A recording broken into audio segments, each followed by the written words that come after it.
আসসালামু আলাইকুম এভরিওয়ান, কেমন আছেন সবাই? আশা করি সবাই অনেক ভালো আছেন। আমি ফারহিন চলে আসলাম সকাল সকাল।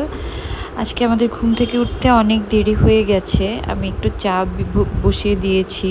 বিস্কিট দিয়ে আমরা চা খেয়ে নিব, হালকা নাস্তা।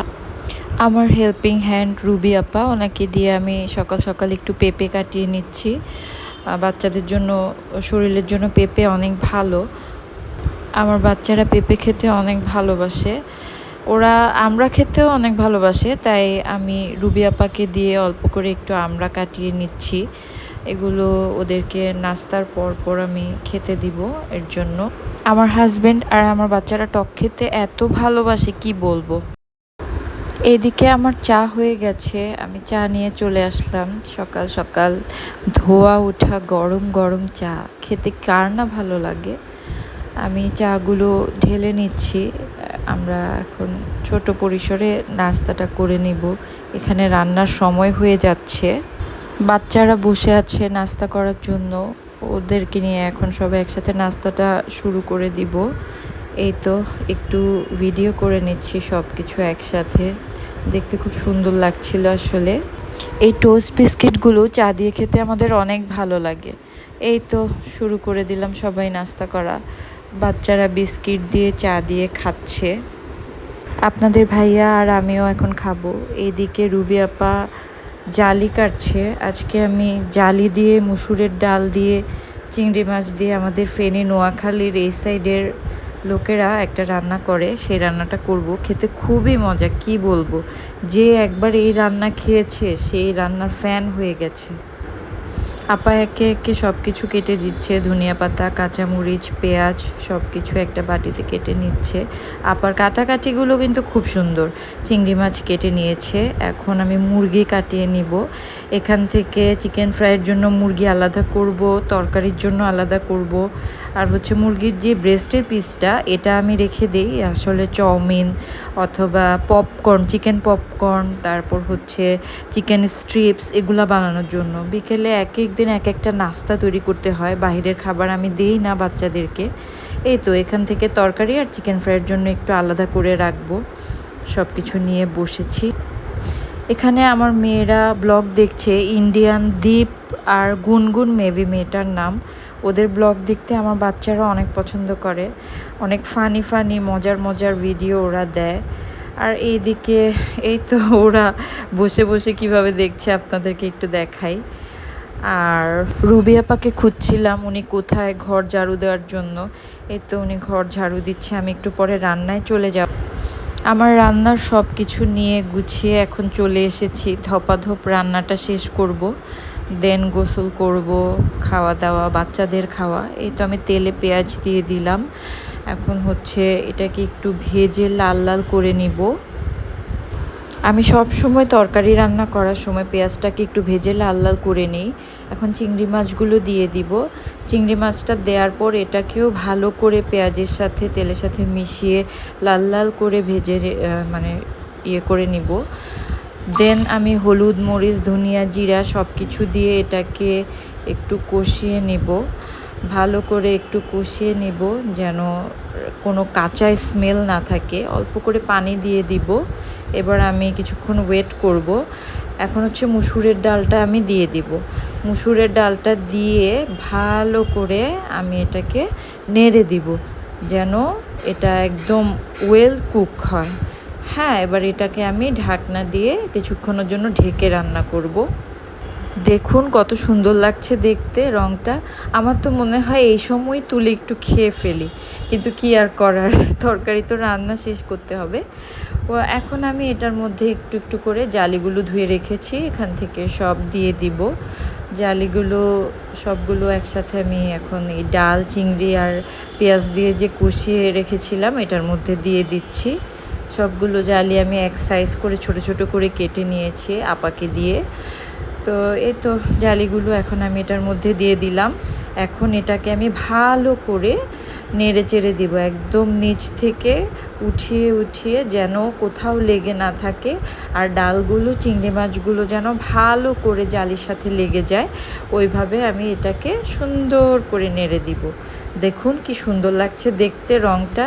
আমার না তরকারির এই সময়টায় রঙটা এত সুন্দর লাগে দেখতে। আচ্ছা, এদিকে আমি একটু চাল নিয়ে নিচ্ছি, ধুয়ে দিব। তরকারিটা ওখানে কষছে, পাশাপাশি আমি চাল ধুয়ে দিব। এখন একটু নাড়া দিয়ে দিব ঢাকাটা তুলে। মোটামুটি একটু সিদ্ধ হয়ে এসেছে, কি সুন্দর এসেছে না কালারটা। আমার এগুলো দেখতে আসলে খুবই ভাল লাগে। রান্না আসলে আমি অনেক পছন্দ করি, রান্না করতে আমার অনেক ভালো লাগে। পানি দিয়ে দিলাম, এবার একটু ভালো করে নেড়ে চেড়ে দিব। তরকারির রং যদি সুন্দর হয় তাহলে এমনিতেই মুখে রুচি চলে আসে এবং দেখতে অনেক লোভনীয় লাগে। এই তো আমার জালি তরকারি প্রায় হয়ে এসেছে। এখন আমি এর মধ্যে কাঁচামরিচ দিয়ে দিচ্ছি। তরকারির মধ্যে যখন কাঁচামরিচ দেয়া হয়, কিছুক্ষণ ঢেকে রাখার পর যখন ঢাকনা তোলা হয়, একটা যে স্মেল আসে, এই স্মেলটাই আমার কাছে অনেক ভালো লাগে। আর সবজি তরকারিতে আমি একটু কাঁচা ঝালটা বেশি খেতে পছন্দ করি। ধনিয়া পাতা দিয়ে দিলাম। এখন আমি চলে যাব মুরগি রান্না করার জন্য। এখানে মুরগি আর আলু নিয়েছি, কড়া দিয়ে দিয়েছি। আর এখানে হচ্ছে আদা, রসুন, হলুদ, মরিচ, ধনিয়া, জিরা, লবণ, তেজপাতা, গরম মশলা, পেঁয়াজ সব কিছু নিয়ে নিয়েছি। এখন আমি কড়াতে তেল দিয়ে দিচ্ছি। তেলটা দিয়ে আমি এখন তেলটা ভালো করে গরম করে নিব। তেলটা ভালো করে গরম হয়ে গেলে এর মধ্যে আমি পেঁয়াজ দিয়ে দিব। যেহেতু ভুনা তরকারি পেঁয়াজ একটু বেশি লাগে, পেঁয়াজটা আমি দিয়ে দিয়েছি এর মধ্যে। এখন আমি এটাকে ভালো করে নেড়ে দিব। পেঁয়াজগুলো লাল লাল হওয়া পর্যন্ত আমি এটাকে ভাজতে থাকবো। চুলার আঁচটা তখন থাকবে মিডিয়াম। আর এর মধ্যে একটু আদা আর রসুন আমি রেখেছিলাম আলাদা করে, সেটা আমি দিয়ে দিয়েছি। এখন এটাকে আমি ভালো করে একটু পেঁয়াজের সাথে নেড়ে দিব। চুলার আঁচটা কিন্তু সবসময় মাঝারি থাকবে কষানোর সময়। মশলা যদি পুড়ে যায় তাহলে কিন্তু সেই তরকারি খেতে ভালো লাগে না। এখন আমি এই তো আদা রসুনগুলো পেঁয়াজের সাথে কষিয়ে নিচ্ছি। একটু পর আমি এই যে হলুদ, মরিচ, ধনিয়া, জিরা, গরম মশলা, লবণ সব কিছু যে আলাদা করে রেখেছি, এগুলো আমি এটার মধ্যে দিয়ে দিব। এই তো এখন আমি এগুলো দিয়ে দিলাম। এবার এগুলোকে আমি আবার ভালো করে নেড়ে চেড়ে দিব। ভালো করে নাড়তে হবে, ভালো করে কষাতে হবে, যেন মশলার কোনো কাঁচা গন্ধ না আসে। আপনি যত ভালো করে মশলা কষাবেন আপনার তরকারি তত বেশি মজা হবে, আমার নানু বলতো। এখন একটু এর মধ্যে পানি দিয়ে দিব। আমার নানু তো এখন আর নেই। আমার নানুর রান্না অনেক মজা ছিল। উনি যখন রান্না করতো চুলা থেকেই মানে মনে হতো কখন খাবো। এইদিকে আমার ভাতের বলক চলে এসেছে, আর আমার চিকেনের কষানোটাও হয়ে গেছে। এখন আমি চিকেন আর আলুগুলো যে ধুয়ে রেখেছি এগুলো এখন এই কষানোটার মধ্যে সবগুলো দিয়ে দিব। ফার্মের মুরগি খুবই নরম হয়, এর জন্য একসাথে আলু আর ফার্মের মুরগিটা আমি দিয়ে দিয়েছি, আগে পরে দেইনি, কারণ আলু হতে আরও বেশি সময় লাগে। ফার্মের মুরগিটা এর আগেই মানে নরম হয়ে যায়, কষে যায়, সিদ্ধ হয়ে যায়। একসাথে দিয়ে দিলাম। এখন আমি এটার মধ্যে ঢাকা দিয়ে দিব। একদম হাই হিটে রান্না হবে 10 থেকে 15 মিনিট। ঢাকা তুলে দিলাম। এই তো এটা মোটামুটি সিদ্ধ হয়ে গেছে। কি সুন্দর লাগছে রঙটা, তাই না? আমার তো খুব সুন্দর লাগে এরকম দেখতে। এই তরকারিটা মূলত আমার বাচ্চাদের জন্য করা। ওরা ফার্মের মুরগি, আলু এগুলো খেতে ভালোবাসে। পানি দিয়ে দিলাম। এখন আবার সুন্দর করে এটাকে একটু নাড়া দিয়ে দিব এবং এটাকে আমি আবার একটু ঢেকে দিব। 10 থেকে 15 মিনিট হাই হিটে জাল হবে। ভাতটা আমার হয়ে গেছে, ভাতটা আমি নাড়াচাড়া দিব। এই তো আমার তরকারি হয়ে গেছে। আমি এর মধ্যে কিছু কাঁচামরিচ দিয়ে দিয়েছিলাম। কাঁচামরিচের সেন্টটা যখন আসে এত সুন্দর লাগে। আর এটা যেহেতু বাচ্চারা খাবে আমি অত বেশি কাঁচামরিচ দিইনি, অল্প করে দিয়েছি।